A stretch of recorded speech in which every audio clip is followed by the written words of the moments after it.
Саламатсыздар ма, кеш жарық, қалайсыздар? Мен кешеден бері мына ер адамдарға таң қалып жатырмын да, жаңа еркек кісілер шығады да, ырыс бала деген ақша жинап үй әперді ғой, қолдарынан келсе істемейсіңдер ма деп еркектер айтқаны таң қалам да. Әй, ақша беріп тұрса, бәріміздің де қолымыздан келеді үй алып беруге, былайынша натопашылы келгенде ше. Сондай сендердің қолдарыңнан келмейді істеуге деп айтқанда күлкім келеді, мына жерде отырып алып ше. Сіздің қолыңыздан келмейді, білесіз ба не үшін айтайын? Менің де қолымнан келмейді. Сіздің қолыңыздан мынандай нәрсе келмейді, біреудің үйіне барып, сен как видеоға аңырап жылайсың бала шағаңмен. Жыламасаң ақша жоқ саған деп айтуға сіздің аузыңыз бармайды. Ол үйдің барып тіміскілеп, елге халыққа оттап сөйлеу сіздің қолыңыздан келмейді. Сол үшін кішкене бетте қытығымыз бар да, әйтпесе екінің бірі сөйтіп арымыз бар. Енді мен мынаны қызық тұрып тұрғам, кешеден бері жоқ ырыс бала кетіп қалды дейді да. Енді ол сонда қашып кетті ма, не істеді, түсінбедік қой. Ол қанша Қазақстанның халқынан қалай қашады сонда? Оны үкімет тексеріп атқан жоқ па не? Ол қалай кетіп қалды? Қашты ма, қашпады ма білмеймін. Әшейін кетті ма, қашып кетті ма, оны бір Құдай біледі. Бірақ осы соңғы видеосында мен декретке шығам. Кешегі осы соңғы видеосында мен 2 күннен кейін декретке шығам, мен демалам деді де, сонан кейін жоқ болып кетті ғой сол кісі. Сөйтіп айтты ма не еще? Розыгрыш қайда қалды, розыгрыш? 2 машина, где? Соны соңғы 2 күнде ойнатам, осымен болды, сонан кейін мен декретке шығам, демалам деді ғой, содан кейін жоқ болып кетті. 2 күннен кейін 4 күн өтті деңіз. Иә? Енді мен ойлаймын да, осы дау деген ертерек шықты ғой, мысалға, 20-30 күн бұрын шықты, мен ойлаймын, ырыс балат прямо мықты болса, мына алған үйлерін, берген үйлерін отчетін дайындап жүгірер еді ғой, ол дайындай алмайды ғой, жоқ қой. Жоқ қой, қалай дайындайды ол уже? Бітті ғой, оны тупикке кірді ау негізі. Конечно. Саламатсыздар ма, негізінде, саламатсыздар ма, мына жерде манадан Нурик деген кісі сөйледі да. Мен сосын Лена деген кісі, мысалы, сол кісілерге айтарым, осы эфирда болсаңыздар, мен бірінші рет көріп жатырмын, осының алдында сіздің Дико видеоларыңызды қарағам. Действительно, егерде Рыспала деген кісі, Рыспала деген кісіде достоверный бүкіл есеп. Пожалуйста, не перебивайте. Бәрі естіп жатыр, қазір сөзді бөліп жатсыздар. Кім, Ербала, сіз можете помолчать? Соңырақ қосылайшы, онда что-то сетте интернет дұрыс болмайды. Жаңағы Ленка деген кісіге, сосын Нурик, біреуді жақтау үшін сен есеп қисабын көруің керексің. Мысалы, мен Рыспаланы да не істемеймін. Мен мына Дико деген кісіні, даже я не подписана, просто чисто случайно, но видеоларыңызды көргем. Мен де қорға ақша салдым. Жаңағы қор емес, Рыспала, жаңағы бұл жерде жаңа бір кісі айтты, садақаларыңызды салыңыздар. Оң қолың көргенді сол қолың білмесін, сол қолың көргенді оң қолың білмесін деп. Она очень красиво говорит. Ну, она же всегда, она очень красиво говорит. Мысалы, мен ондай қазақша мақалдап, мәтелдеп сөйлей алмаймын. Мысалы, ол кісі андай мақалдап сөйлейді, бір какие-то цитаты қазақша андай жегізіп сөйлейді, действительно. Содан кейін, это, во-первых, во-вторых, қазақтың андай жақсы сөздермен сөйлейді да, жүрекке жететін сөздермен. Поэтому біз барлықтарымыз ақша салдық, о жерде жылап та көрдік видеоларды. Бірақ соңғы кезде ол кісі Турциядан барып не ашты, магазин ашты, женская одежда, жаңағы детская одежда, оның бәрі қайдан келген ақша, во-первых. Одан кейін не? Турциядан ашты дейсіз ба? Ну, Турциядан товар алып келіп, магазин ашқан жоқ па ол кісі? Рыспала коллекшн деген ашты, потом детская одежда ашты. Одан кейін уже у нее постепенно, она в Чимкенте купила вот этот таунхаус. Сонда менде вопрос возникался. Как она ничем не занимается, как она может себе таунхаус купить, деп. Кушон дейді қазыналар. Кушон дейді қазыналар. Кушон ол кейін болды ғой. Кушон дегеніңіз ол кейін. когда она завершила, Онда олар мен- бүйтеді қазір. Олар бүйтеді қазір. Рекламасы 1,5 миллион тұрады дейді. Қанша күнде реклама салу керек, чтоб купить таунхаус. Милар вообще жетпейді бұлардың. Не жоқ, ол переспорите. кісіде мен 61-інші үйден бастап көрдім, у нее особой рекламы не было. Вот я вам говорю. Да. У нее много реклам не было. Пусть она И будет плюс- 1,5 миллиона. Да, И у плюс нее мало. 1,5 миллион тұратындай реклама жоқ денші. У нее мало было рекламы. Мен анау жаңағы садаққа болғаннан кейін думаю, салып отырайын деп, кем дегенде 100 теңге болса да салып отырайын деп, я подписалась, я всегда смотрела. И поэтому ол кісі айтты реклама, бірақ рекламасы. Сосын барып, құдайым-ау, айтпаңыздар, что вот ол өзінің ақшасына халыққа алып берді, халыққа, халық алып берді үйді. Просто Соны жеткізе алмадық қой. Еш қалай жеткізе алмадық соны.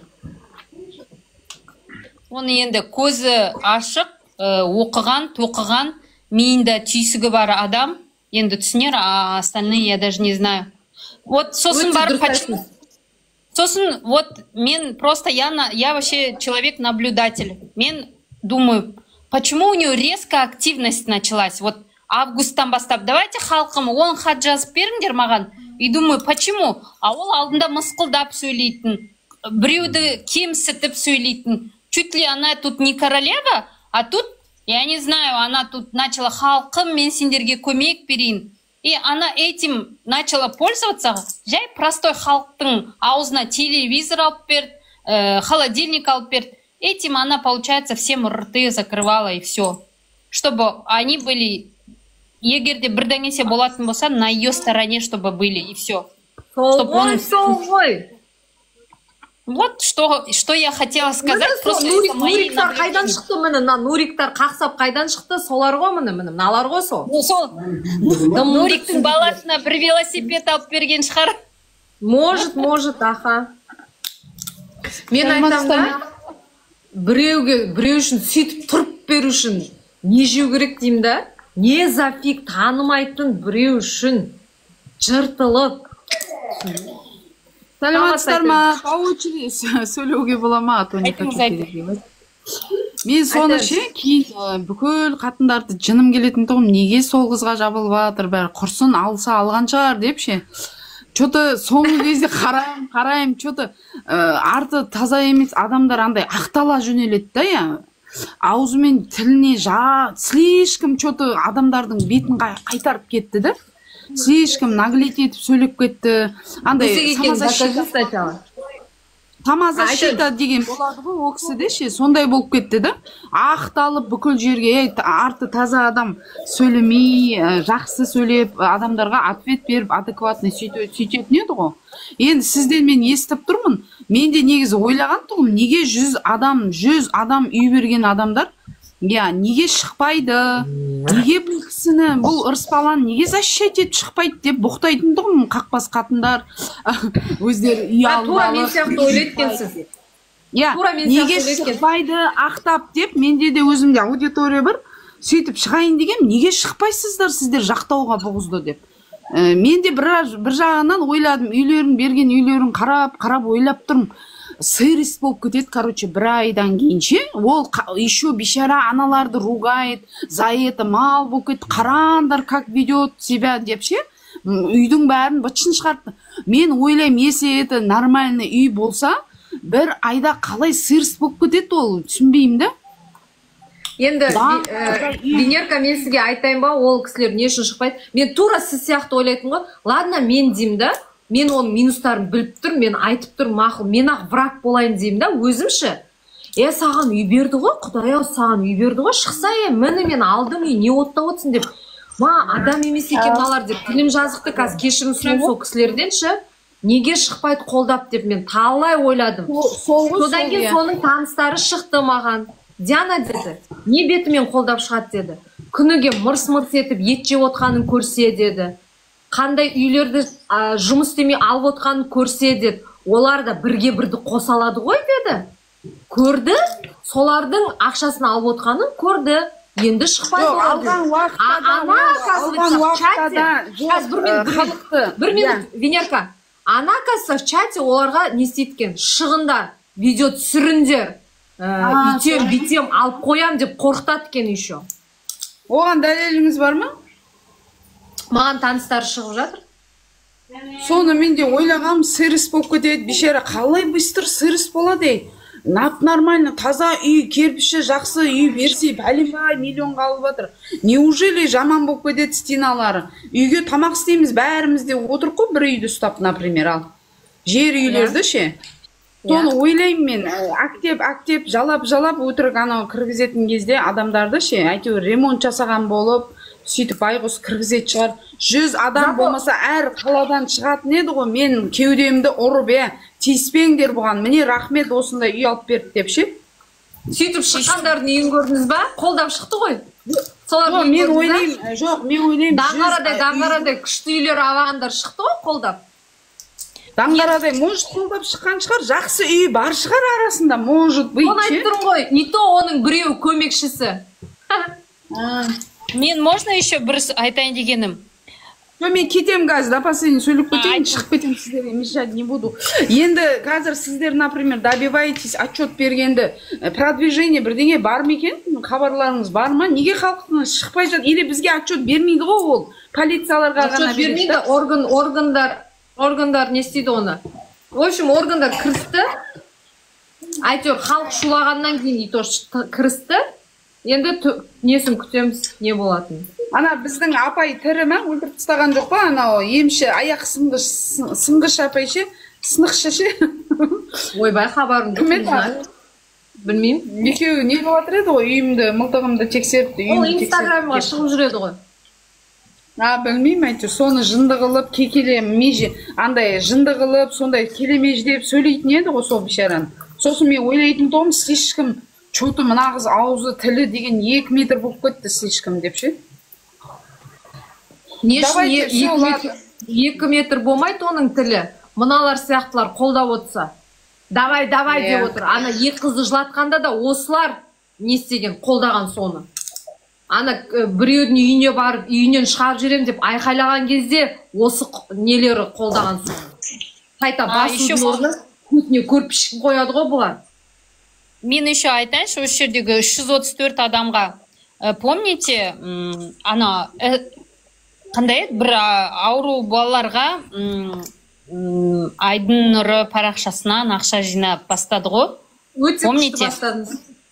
Мен соны айтайын деп жатқанда, сол кезінде бір күннің ішінде 5-10 миллионға дейін түсті. Сосын мен айтайын дегенім, мысалы, біз бәріміз жұмыс істейміз, я? Инстаграм қараймыз. Кім ырыспала, мысалы, салат сториске ал, халқым міне осындай жағдайы жоқ, 5 баласы бар, 7 баласы бар, жалғыз басты ана, осыған үй алып берейік деп жаңағының үйінің состояниесін көрсетеді, не істейді? И сол күні кем дегенде бір, енді өтірік айтпай ақ, енді примерно шамамен бір 5 миллиондай түсу керек. Реклама жасаған. Жіберді. Қойсайшы болды ғой. Отключите свои микрофоны. Гөр, кімнің дауысы мынау? Байларыңмен басқа жерге бар, осында қыздар екен. Сөйтіп ақ айта беріңіз. Мен соны айтайын дегем, жаңағы мына кісілер айтып жатыр ғой, мысалы 1.7-де біз білмейміз, я, қанша жаңағы 15 миллионның ақшасын алып берсе. Ақмарал, сіз микрофоныңызды суырасыз ба? Мен соны айтайын дегем, реклама жасайды ғой сторисқа, сол күні по-любому кем дегенде біраз ақша жиналады сол күні. Өйткені анау өздеріңіз білсеңіздер, барлықтарымыз оны көрдік, анау неше түрлі қатерлесік деп кім Айнұр Тұрсынбаева блогерлармен неге шықты ғой? Сол күндері мысалы қаншама ақша жиналды. Ну, они же показывали нені, Каспий Голдты көрсетіп отырып жинады. Айнұр Тұрсынбаевалар ақша жинады ғой, сондай нелерге. Ауру балаларға. Сондай ол кісі реклама жасаған күні по-любому ол кісінің барлықтарымыз ақша салдық сол. Реклама жаңағы шығарады бір семьяны, отбасыны, осыған үй іздейміз, қазір сіздер ақша салыңыздар деп. Сон 1.7-де. Ну, 1.7-де вполне возможно 30-40 миллион, а ол кісі 15 миллионына үй алып береді.